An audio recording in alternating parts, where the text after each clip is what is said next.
ನಿಮಗೆ ಅನಿಸುತ್ತದೆಯೇ, ನೀವು ಪ್ರತಿದಿನ ಸಸ್ಯಾಹಾರಿ ಊಟವನ್ನು ಮಾಡಿದರೂ, ಹಾಲನ್ನು ಕುಡಿದರೂ, ಪ್ರತಿದಿನ ಯೋಗ, ಎಕ್ಸಸೈಸ್, ವಾಕಿಂಗ್ ಮಾಡಿದರೂ ನಿಮ್ಮ ಕಾಲುಗಳಲ್ಲಿ ಪ್ರತಿದಿನ ನೋವು ಕಾಣಿಸಿಕೊಳ್ಳುತ್ತಲೇ ಇರುತ್ತದೆ. ನಾಷ್ಟ ಆದ ಮೇಲೆ ನಮಗೆ ಸುಸ್ತು ಕಾಡುತ್ತದೆ ಎಂದು, ತಲೆ ಸುತ್ತುತ್ತದೆ ಎಂದು ಹೇಳುವಾಗ ಕಾಲುಗಳಲ್ಲಿ ಒಂದು ರೀತಿಯ ನೋವಾಗಿ ಕಂಪನ ಉಂಟಾಗುತ್ತದೆ. ಈ ಸಮಸ್ಯೆ ಕೇವಲ ವಯಸ್ಸಾಗಿರುವುದರಿಂದ ಮಾತ್ರ ಬರುವುದಿಲ್ಲ.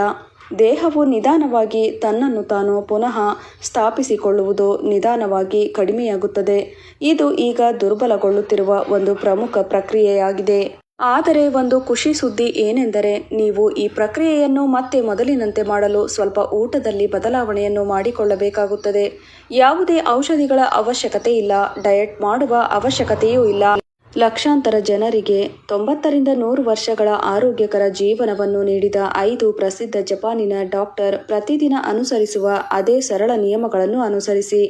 ನೀವು ಈ ಒಂದು ಸರಳವಾದ ಅಭ್ಯಾಸವನ್ನು ನಿಮ್ಮ ಜೀವನದಲ್ಲಿ ರೂಢಿಸಿಕೊಳ್ಳಿ. ಇದರಿಂದಾಗಿ ನೀವು ನಿಮ್ಮ ಜೀವನದಲ್ಲಿ ದೊಡ್ಡ ಬದಲಾವಣೆಯನ್ನು ಗಮನಿಸಬಹುದು. ಮೊದಲನೆಯದಾಗಿ, ಮಧ್ಯಂತರ ಉಪವಾಸ. ದೇಹದ ನೈಸರ್ಗಿಕ ದುರಸ್ತಿ ವ್ಯವಸ್ಥೆಯನ್ನು ಹೇಗೆ ಸಕ್ರಿಯಗೊಳಿಸುವುದು ನಿಮಗೆ ಅನಿಸಿರಬಹುದು. ನಾಷ್ಟ ಆದ ಮೇಲೆ ಪರಾಟ, ಹಾಲು, ಬ್ರೆಡ್, ಆಮೇಲೆ ನಮಗೆ ಸ್ವಲ್ಪ ಸುಸ್ತಾದಂತೆ ನಿದ್ದೆ ಬರುವುದು, ಮಾನಸಿಕ ಆಲಸ್ಯ ಉಂಟಾಗುತ್ತದೆ. 60 ವರ್ಷಗಳ ನಂತರ ದೇಹವು ಮೊದಲಿನಂತೆ ಆಹಾರವನ್ನು ಬಳಸಲು ಸಾಧ್ಯವಿಲ್ಲ. ಬೆಳಿಗ್ಗೆಯಿಂದ ಸಾಯಂಕಾಲದವರೆಗೆ ನಾವು ನಿರಂತರವಾಗಿ ಆಹಾರವನ್ನು ಸೇವಿಸುವುದರಿಂದ ಶರೀರಕ್ಕೆ ತನ್ನನ್ನು ತಾನು ಸುಧಾರಿಸಿಕೊಳ್ಳಲು ಸಮಯ ಸಿಗುವುದೇ ಇಲ್ಲ. ಇದರಿಂದಾಗಿ ಮಾಂಸಖಂಡಗಳಲ್ಲಿ ನೋವು ಕಾಣಿಸಿಕೊಳ್ಳುತ್ತದೆ, ಸಹನ ಶಕ್ತಿ ಕಡಿಮೆಯಾಗುತ್ತದೆ, ಶರೀರದಲ್ಲಿ ಊತ ಕಾಣಿಸಿಕೊಳ್ಳುತ್ತದೆ. ನೊಬೆಲ್ ಪುರಸ್ಕಾರ ವಿಜೇತರಾಗಿರುವ ಯೋಶಿನಾರಿ ಒಸುಮಿ ಜಪಾನಿನ ಡಾಕ್ಟರ್ ಕಂಡುಹಿಡಿದಿದ್ದಾರೆ. ನಮ್ಮ ದೇಹವು ಅದ್ಭುತವಾದ ವ್ಯವಸ್ಥೆಯನ್ನು ಹೊಂದಿದೆ ಎಂದು ಸಾಬೀತುಪಡಿಸಿದ್ದಾರೆ. ಇದನ್ನು ಆಟೋಫಜಿ ಎಂದು ಹೇಳಲಾಗುತ್ತದೆ. ಅಂತಹ ಒಂದು ಪ್ರಕ್ರಿಯೆ, ಇದರಲ್ಲಿ ದೇಹದ ಜೀವಕೋಶಗಳು ನಿಮ್ಮನ್ನು ಸ್ವಚ್ಛ ಮಾಡಿ ಮತ್ತು ರಿಪೇರಿ ಮಾಡಿ. ನಾವು 12ರಿಂದ 16 ಗಂಟೆಗಳ ಕಾಲ ಉಪವಾಸ ಮಾಡಿದ ನಂತರ ಈ ಪ್ರಕ್ರಿಯೆ ಸಕ್ರಿಯವಾಗುತ್ತದೆ. ಭಾರತದಲ್ಲಿ ಈ ವಿಚಾರ ಹೊಸದೇನೂ ಅಲ್ಲ. ಪ್ರಾಚೀನ ಕಾಲದಿಂದಲೂ ಆಯುರ್ವೇದ, ಹಿಂದೂ, ಮುಸ್ಲಿಂ, ಬೌದ್ಧ ಧರ್ಮಗಳಲ್ಲಿ ಉಪವಾಸದ ಪರಂಪರೆ ನಡೆಯುತ್ತಲೇ ಬಂದಿದೆ. ಪ್ರತಿದಿನ 2 ಹೊತ್ತು ಊಟ ಮಾಡಿ 1 ಹೊತ್ತು ಉಪವಾಸ ಮಾಡುತ್ತಾರೆ. ಈಗ ವಿಜ್ಞಾನದಲ್ಲಿಯೂ ಕೂಡ ಇದು ಸಾಬೀತಾಗಿದೆ. ಉಪವಾಸ ಮಾಡುವುದರಿಂದ ಶರೀರದ ಪ್ರಕ್ರಿಯೆ ದುರಸ್ತಿಗೊಂಡು ದೀರ್ಘಾಯುಷ್ಯ ನಮ್ಮದಾಗುತ್ತದೆ ಮತ್ತು ರೋಗಗಳಿಂದ ನಾವು ಪಾರಾಗಬಹುದು ಎಂದು ಹೇಳಿದ್ದಾರೆ. ಜಪಾನಿನ ಸಂಶೋಧಕ ಡಾಕ್ಟರ್ ತಾಕಾಯುಕಿ ತೆರಿಯು ಹೇಳಿದ್ದಾರೆ. ಉಪವಾಸ ಚಯಾಪಚಯ ಕ್ರಿಯೆಯನ್ನು ಹೆಚ್ಚು ಮಾಡುತ್ತದೆ, ರಕ್ತದಲ್ಲಿ ಪ್ರಾಕೃತಿಕವಾಗಿ ಆಂಟಿ ಆಕ್ಸಿಡೆಂಟ್ ಹೆಚ್ಚಾಗುವಂತೆ ಮಾಡುತ್ತದೆ, ಮಾಂಸಖಂಡಗಳ ದುರಸ್ತಿಯನ್ನು ಮಾಡುತ್ತದೆ. ಈ ಪ್ರಕ್ರಿಯೆ ವಯಸ್ಸಾದ ವ್ಯಕ್ತಿಗಳಲ್ಲಿ ತುಂಬಾ ಮುಖ್ಯವಾದದ್ದು. ಪ್ರಾರಂಭಿಸುವಾಗ ಇದು ಸ್ವಲ್ಪ ಕಷ್ಟ ಎನಿಸಬಹುದು, ಆದರೆ ರೂಢಿಯಾದರೆ ನಿಮಗೆ ಅದು ಅತ್ಯಂತ ಸುಲಭವಾಗುತ್ತದೆ. ರಾತ್ರಿಯ ಊಟವನ್ನು 7 ಗಂಟೆಯ ಒಳಗೆ ಮಾಡಿಬಿಡಿ. ಬೆಳಿಗ್ಗೆ 9ರಿಂದ 10 ಗಂಟೆಯೊಳಗೆ ನಾಷ್ಟ ಮಾಡಿಬಿಡಬೇಕು.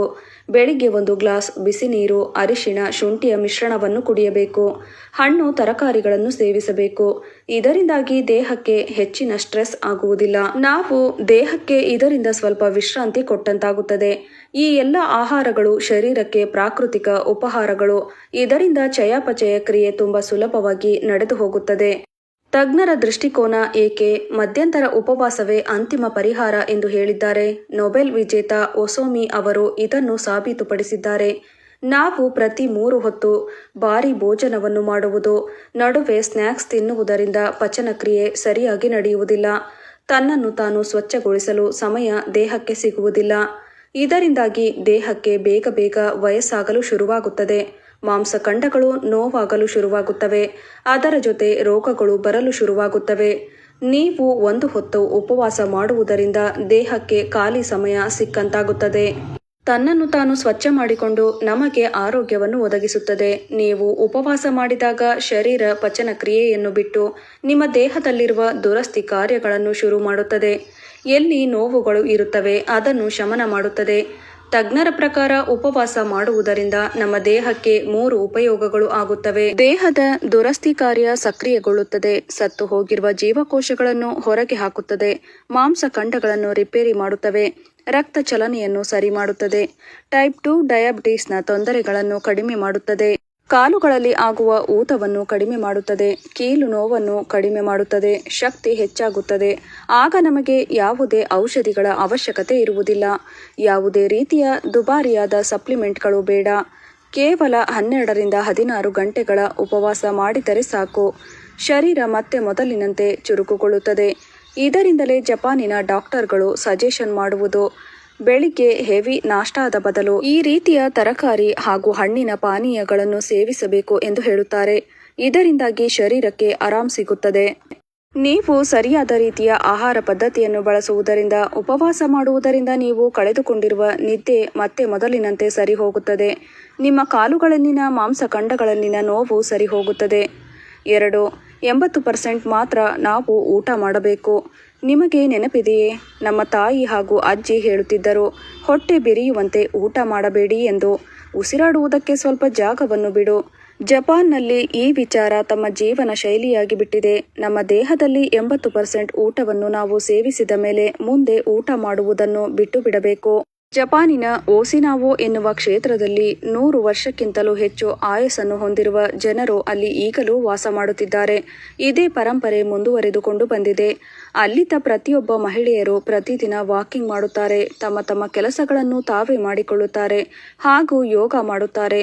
ಯಾವುದೇ ರೀತಿಯ ಹೆವಿ ಫುಡ್ ತಿನ್ನದೆ ಪ್ರತಿದಿನ ಸಾಧಾರಣ ಊಟವನ್ನು ಮಾಡುತ್ತಾ, ಉಪವಾಸವನ್ನು ಮಾಡುತ್ತಾ, ಯಾವುದೇ ರೀತಿಯ ಡಯಟ್ ಹಾಗೂ ಸಪ್ಲಿಮೆಂಟ್ಗಳನ್ನು ತೆಗೆದುಕೊಳ್ಳದೆ ಕೇವಲ ಮಿತ ಆಹಾರವನ್ನು ತೆಗೆದುಕೊಳ್ಳುತ್ತಾ ತಮ್ಮ ಜೀವನವನ್ನು, ತಮ್ಮ ಆಯಸ್ಸನ್ನು, ವೈಜ್ಞಾನಿಕವಾಗಿ ಕೂಡ ಇದು ದೃಢಪಟ್ಟಿದೆ. ಮಿತ ಆಹಾರವನ್ನು ಸೇವಿಸುವುದರಿಂದ ದೇಹದಲ್ಲಿರುವ ಇನ್ಸುಲಿನ್ ಮಟ್ಟವನ್ನು ಕಡಿಮೆ ಮಾಡುತ್ತದೆ, ಜೀರ್ಣಕ್ರಿಯೆ ಮೇಲೆ ಆಗುವ ಒತ್ತಡವನ್ನು ಕಡಿಮೆ ಮಾಡುತ್ತದೆ, ದೇಹವನ್ನು ತನ್ನಷ್ಟಕ್ಕೆ ತಾನೇ ದುರಸ್ತಿ ಮಾಡಿಕೊಳ್ಳಲು ಸಹಾಯ ಮಾಡುತ್ತದೆ.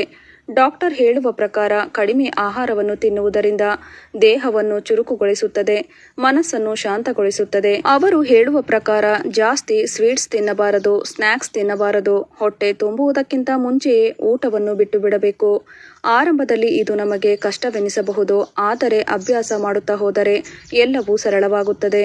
ನಮ್ಮನ್ನು ನಾವೇ ಕೇಳಿಕೊಳ್ಳಬೇಕು, ನನಗೆ ಹಸಿವಾಗಿ ನಾನು ಊಟ ಮಾಡುತ್ತಿದ್ದೇನಾ, ಇಲ್ಲವೇ ಅಭ್ಯಾಸದಿಂದಾಗಿ ಊಟ ಮಾಡುತ್ತಿದ್ದೇನಾ ಎಂದು. ಹಸಿವಾದರೆ ಮಾತ್ರ ತಿನ್ನಬೇಕು. ಹಸಿವಾಗದಿದ್ದರೆ ನಿಮ್ಮ ದೇಹಕ್ಕೆ ಊಟದ ಅವಶ್ಯಕತೆ ಇಲ್ಲ. ನೀವು ತಿಂದ ಆಹಾರ ಇನ್ನೂ ಜೀರ್ಣವಾಗಿಲ್ಲ ಎನ್ನುವುದನ್ನು ಹೇಳುತ್ತಿರುತ್ತದೆ. ಅದನ್ನು ನೀವು ಅರ್ಥ ಮಾಡಿಕೊಂಡು ನಿಮ್ಮ ದೇಹದ ಜೊತೆ ಸಹಕರಿಸಬೇಕು. 3. ಜಪಾನಿ ನಾಷ್ಟಾ.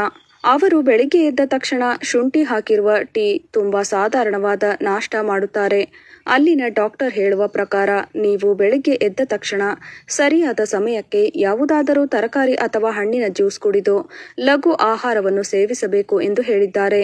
ಬೆಳಿಗ್ಗೆ ಎದ್ದ ತಕ್ಷಣ ಕ್ಯಾರೆಟ್ ಅಥವಾ ಯಾವುದಾದರೂ ಹಣ್ಣಿನ ಜ್ಯೂಸ್ ಮಾಡಿಕೊಂಡು ಕುಡಿಯಬೇಕು. ಅರ್ಧ ಗಂಟೆಯ ನಂತರ ಶುಂಠಿ ಹಾಗೂ ಕರಿಮೆಣಸು ಹಾಕಿರುವ ಟೀಯನ್ನು ಕುಡಿಯಬೇಕು. ನಂತರ ಸ್ವಲ್ಪ ಲಘುವಾಗಿ ನಾಷ್ಟಾ, ಮಧ್ಯಾಹ್ನ ಉಪವಾಸ ಮಾಡಬೇಕು. ನಂತರ ರಾತ್ರಿ ಮುಖ್ಯವಾದ ಆಹಾರವನ್ನು ಸೇವಿಸಬೇಕು. ತರಕಾರಿ ಸೂಪ್ ಹಾಗೂ ಕಿಚಡಿ, ಮೀನು, ಬ್ರೌನ್ ರೈಸ್ ಸೇವಿಸಬಹುದು. ಕ್ಯಾರೆಟ್ ಜ್ಯೂಸ್ ಕುಡಿಯುವುದರಿಂದ ರಕ್ತವನ್ನು ಶುದ್ಧಿ ಮಾಡುತ್ತದೆ, ಲಿವರ್ ಅನ್ನು ಸ್ವಸ್ಥವಾಗಿರಿಸುತ್ತದೆ ಮತ್ತು ಕಣ್ಣುಗಳಿಗೆ ಯಾವುದೇ ತೊಂದರೆ ಬರದಂತೆ ನೋಡಿಕೊಳ್ಳುತ್ತದೆ. ಸೇಬು ಹಣ್ಣಿನ ಜ್ಯೂಸ್ ದೇಹಕ್ಕೆ ಶಕ್ತಿಯನ್ನು ಕೊಡುತ್ತದೆ ಮತ್ತು ಶುಂಠಿ ಸೇವನೆಯಿಂದ ದೇಹಕ್ಕೆ ಕ್ಯಾಲ್ಸಿಯಂ, ಪೊಟ್ಯಾಷಿಯಂ ಹೆಚ್ಚಾಗಿ ಸಿಗುತ್ತದೆ. ಜೀರ್ಣಕ್ರಿಯೆಯನ್ನು ಹೆಚ್ಚು ಮಾಡುತ್ತದೆ ಮತ್ತು ರಕ್ತದ ಪರಿಚಲನೆಯನ್ನು ಚುರುಕುಗೊಳಿಸುತ್ತದೆ. 4. ಬೆಳಿಗ್ಗೆ ಎದ್ದ ತಕ್ಷಣ ಯಾವುದಾದರೂ ಹಣ್ಣಿನ ಜ್ಯೂಸ್. ಎಲ್ಲ ಹಣ್ಣುಗಳಲ್ಲಿಯೂ ಪ್ರಾಕೃತಿಕವಾಗಿ ಸಕ್ಕರೆ ಅಂಶ ಇರುತ್ತದೆ.